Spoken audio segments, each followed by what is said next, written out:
Good morning, students. So, I am your chemistry teacher Swati, and the topic of today's class is the atomic mass, molecule, molecule of elements, and molecule of compounds. So, this topic we will discuss in this video. Then, first is the atomic mass. What do you mean by atomic mass? See, since atoms are very small in size and its mass is very small, and determining its mass is very difficult. Fine, because atoms are very small in size, so it is very difficult to determine the atomic mass. So the mass of an atom is compared with the mass of a standard atom. तो हम मास कैसे निकालते हैं atom का? किसी standard atom के साथ compare करके. सो हम स्टैंडर्ड एटम हम यहाँ पे कौन सा लेंगे जिसकी कंपैरिजन में हमने एटॉमिक मास निकालना है? We are taking the carbon. So atom which is considered as the standard atom for comparing the masses of other atoms is carbon 12 atom whose atomic mass is 12 unit, that is 12 atomic mass unit. तो हम atomic mass निकालने के लिए हर एक element का जो हम एक स्टैंडर्ड एटम यूज़ करेंगे वो यूज़ करेंगे कार्बन, एंड वो कार्बन जिसका मास होगा 12, बिकॉज कार्बन के 3 आइसोटॉप्स रहते हैं, carbon 12, 13 and 14. So we will consider we have to mention it here that the carbon we are using for the determination of atomic mass of the other elements, that carbon is carbon 12. So now what do you mean by what atomic mass unit? One atomic mass unit is basically it is the mass of 1/12 the mass of carbon atom. कि अगर आप carbon atom का 1/12 मास लें, जितना उसका मास आएगा वही 1 atomic mass unit होगा. अब 1/12 का मतलब क्या है कि suppose if I take suppose मैं यहाँ पे कंसिडर कर लेती हूँ कि मैंने जो है एक वाटरमेलन लिया है. वाटरमेलन को मैं एक एटम से कंपेयर करती हूँ. सो वाटरमेलन की अगर मैं 12 पीस कर दूँ, if I do the 12 pieces of watermelon equal size के, मीन्स मैं एक वाटरमेलन को 12 पीसेस में डिवाइड कर दूँ इक्वल वेट में, तो उन 12 पीसेस में से अगर मैं एक पीस के वाटरमेलन को देखूँ तो 12 पीस का जो मास, जो 12 पीस है बेटा, वो 12 पीस एक वाटरमेलन बना रहा है मिलके. तो एक पीस क्या होगा? इस पूरे वाटरमेलन का 1/12 पार्ट होगा. 12 पीस, देखो एक वाटरमेलन मैंने लिया, उस वाटरमेलन को मैंने 12 पीसेस में डिवाइड कर दिया, बट वो 12 पीस ही टोटल एक वाटरमेलन बनाएंगे. अब उस 12 पीस में से अगर मैं एक पीस निकाल दूँ तो वो एक पीस कितने वाटरमेलन को कॉरेस्पॉन्ड करेगा? वो 1/12 पार्ट को कॉरेस्पॉन्ड करेगा. That one piece of watermelon is basically the 1/12 part of the watermelon. अब यही सेम यहाँ पे कार्बन की बात कर रहा है कि कार्बन में क्या है, हमने कार्बन 12 को स्टैंडर्ड माना है, तो कार्बन का जो 1/12 पार्ट है उसका जो मास आएगा उसी को हम क्या बोलते हैं? 1 एटॉमिक मास यूनिट. सो यानी कि जो वाटरमेलन का 1/12 पार्ट हमने लिया है, इसका जो मास आएगा that is the atomic mass unit. Actually watermelon I am taking here, it is an example. Fine, compare हम कार्बन से ही करेंगे कि हमने कार्बन का मॉलिक्यूल लिया और कार्बन के मॉलिक्यूल को मैंने 12 पीसेस में डिवाइड कर दिया. सॉरी, कार्बन का एटम लिया और कार्बन के एटम को मैंने कितने में? 12 पीसेस में डिवाइड कर दिया. फाइन, और वही 12 पीसेस में से अगर मैं उसका एक पीस लूँ तो वो एक पीस का जो मास होगा वो 1/12 रहेगा. That one piece is the 1/12 of the whole carbon. अब 1/12 पार्ट का जो वन पीस है that is the 1/12 of the carbon atom. अब उस 1/12 का जितना भी मास आप लेंगे that mass will be what? That is the atomic mass unit. Fine, that will be the what? That will be atomic mass unit. So let's move on to the next point. That will be the atomic mass unit. So atomic mass of an element is basically defined as what? It is defined as it is the average mass of one atom of the element. जो atomic mass है ये आपके किसी एक atom का average mass है compared with the 1/12 mass of the carbon 12 element. So किसी भी एटॉमिक मास को अगर हम डिफाइन करेंगे एलिमेंट के, तो हम कैसे डिफाइन करेंगे कि आपके एटम का जो एवरेज मास है, बेसिकली किसी भी एलिमेंट के एटम का जो एवरेज मास है वो कार्बन 12 एटम के 1/12 मास से कंपेयर्ड है या कंपेरेबल है. So average mass of one atom of an element compared with the 1/12 the mass of carbon 12 atom. किसी भी एलिमेंट के एटम का जो मास है एवरेज वो कार्बन 12 एटम के 1/12 मास के कंपेरेबल है. So now next is the atomic masses of some element. कुछ एलिमेंट्स के यहाँ पे एटॉमिक मासेस लिखे हैं, like hydrogen it is 1, carbon it is 12, nitrogen it is 14, oxygen 16, sodium 23, magnesium 24, aluminium 27, sulfur 32, chlorine 35.5 and calcium 20. So here are some masses are written here and मैं यहाँ पे कुछ masses लिख रही हूँ आपको. See, first is the hydrogen. The atomic mass of the hydrogen is 1. I am writing here the atomic mass is not the atomic number. So atomic mass को हम A से रिप्रेजेंट करते हैं, तो mass of hydrogen is 1. Second number पे आता है आपका helium. Mass of helium is 2. Third is the lithium. Mass of lithium is 7. Fourth पे आपका आता है beryllium. Mass of beryllium is 9. Then fifth number पे आपका रहता है बोरोन.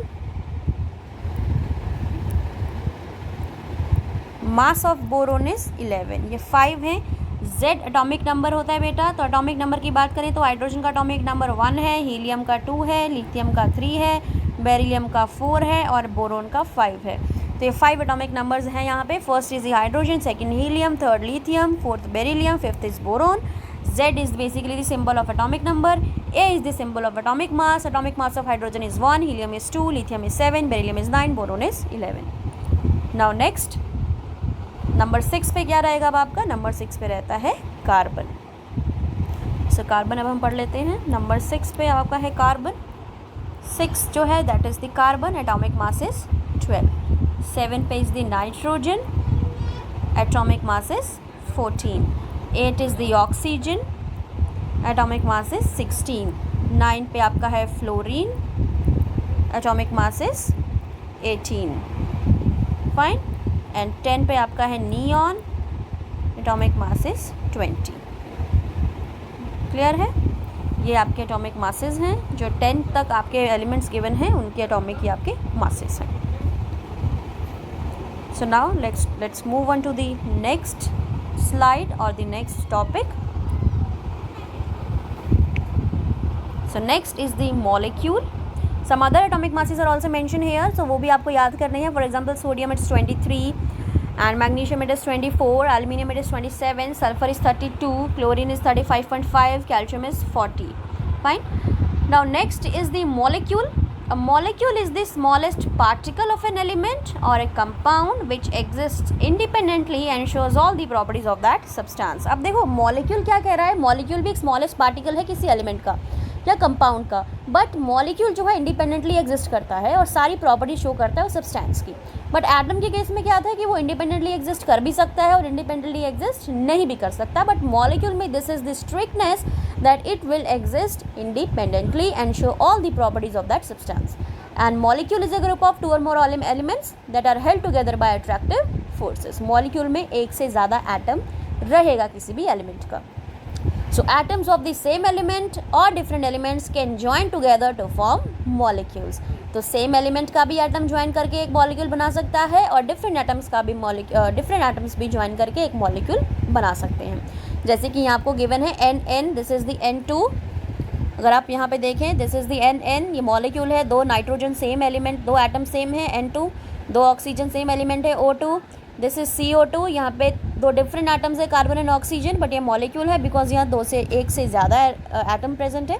आर्गन ये एटम है, नियोन एटम है, क्रिप्टॉन एटम है, जीनॉन एटम है. फाइन. ये बेसिकली एटम्स हैं.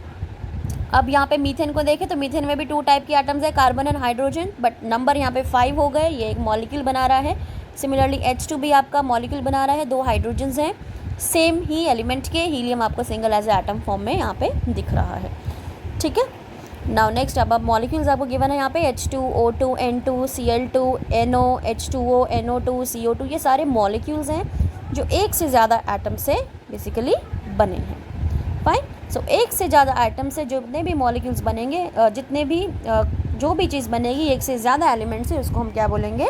Molecule. We will call it as a molecule. Now molecule of elements. Molecule of elements क्या है? Molecule of an elements contains atoms of the same element. अगर हम molecule of element की बात करें तो एलिमेंट के मॉलिक्यूल में जो एटम्स रहेंगे वो सेम रहेंगे. For example H2, O2, fine, Cl2. So molecules of some elements contain only one atom and molecules of some element contains 2 or more atoms. अब कह रहा है कि कुछ मॉलिक्यूल ऐसे हैं जिसमें एक एटम प्रेजेंट है और कुछ मॉलिक्यूल्स ऐसे हैं जिसमें 2 या 2 से ज़्यादा एटम्स प्रेजेंट हो.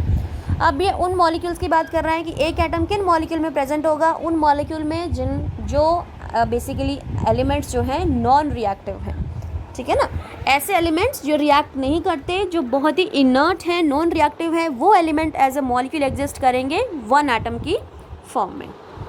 सो वन एटम की फॉर्म में वही मॉलिक्यूल एग्जिस्ट करेगा जो नॉन रिएक्टिव है। फॉर एग्जांपल हीलियम, आर्गन, ये आपके नॉन रिएक्टिव है। जैसे कि आपको type of element argon mention है, ये नॉन रिएक्टिव है आपका, ठीक है। नॉन रिएक्टिव क्यों है? क्योंकि यहाँ पे जो इसकी इलेक्ट्रॉनिक कॉन्फ़िगरेशन आप पढ़ेंगे वो आप देखेंगे कि वो सारे के सारे आपके जो शेल्स हैं, इलेक्ट्रॉनिक कॉन्फ़िगरेशन में जो शेल्स रहती हैं KLMN, जो आप आगे पढ़ेंगे इस चैप्टर में, वो फुलफ़िल रहती हैं। तो शेल्स अगर फुलफ़िल हैं तो आपकी जो एलिमेंट है ये आर्गन बेसिकली क्या हो जाएगा, ये इनर्ट और नॉन रिएक्टिव। तो इस वजह से ये single as a monoatomic molecule exist करेगा।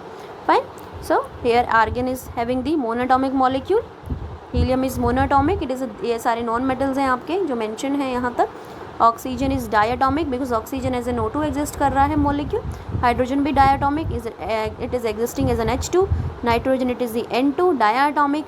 Chlorine it is as the Cl2 and next is the basically chlorine it is as the Cl2। Phosphorus जो है आपका एज अ P4 एग्जिस्ट करता है, it exist as a P4।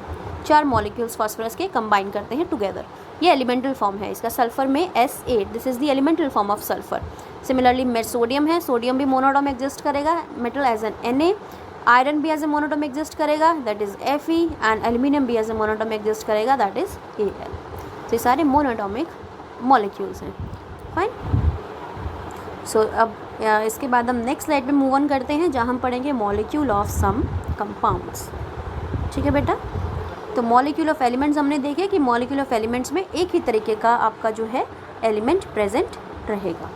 Next is the molecule of compound. अब molecule of compound में जो आपका atom है वो डिफरेंट रहेंगे। Fine. Like molecule of A compound contains atoms of 2 और more different type of elements. यहाँ पे जो आपके एटम्स रहेंगे एलिमेंट के वो डिफरेंट टाइप्स के रहेंगे। फॉर एग्जाम्पल वाटर में आपके कंबाइनिंग एलिमेंट्स क्या है, hydrogen, oxygen. Next is ammonia, ammonia में nitrogen, hydrogen. Next carbon dioxide, carbon, oxygen. तो आपके एलिमेंट्स जो कंबाइन कर रहे हैं वो क्या है, डिफरेंट हैं। तो ये मॉलिक्यूल ऑफ अ कंपाउंड है। Like CO2, this is the carbon dioxide. Then hydrochloric acid, hydrogen in the HCl। Nitric acid, hydrogen, HNO3, this is the HNO3 nitric acid. Hydrogen and oxygen is there. Then sulphuric acid, hydrogen, sulphur and oxygen. आपको यहाँ formula given है sulphuric acid का। So number of atoms of each element given है। Then in water 2 hydrogen 1 oxygen is there. In ammonia 1 nitrogen 3 hydrogen is there. Carbon dioxide 1 carbon 2 oxygen. In hydrochloric acid 1 hydrogen 1 chlorine. In nitric acid 1 hydrogen 1 nitrogen and 3 oxygen. In sulfuric acid 2 hydrogen 1 sulfur and 4 oxygen. So these are the molecule of a compound. This is what? This is the molecule of a compound. So आज की हमने video में क्या study किया, हमने atomic mass पढ़ा, हमने molecule पढ़ा, हमने मॉलिक्यूल ऑफ एलिमेंट पढ़े और मॉलिक्यूल ऑफ कंपाउंड्स पढ़े। फाइन। सो मॉलिक्यूल ऑफ अगर हम बात करें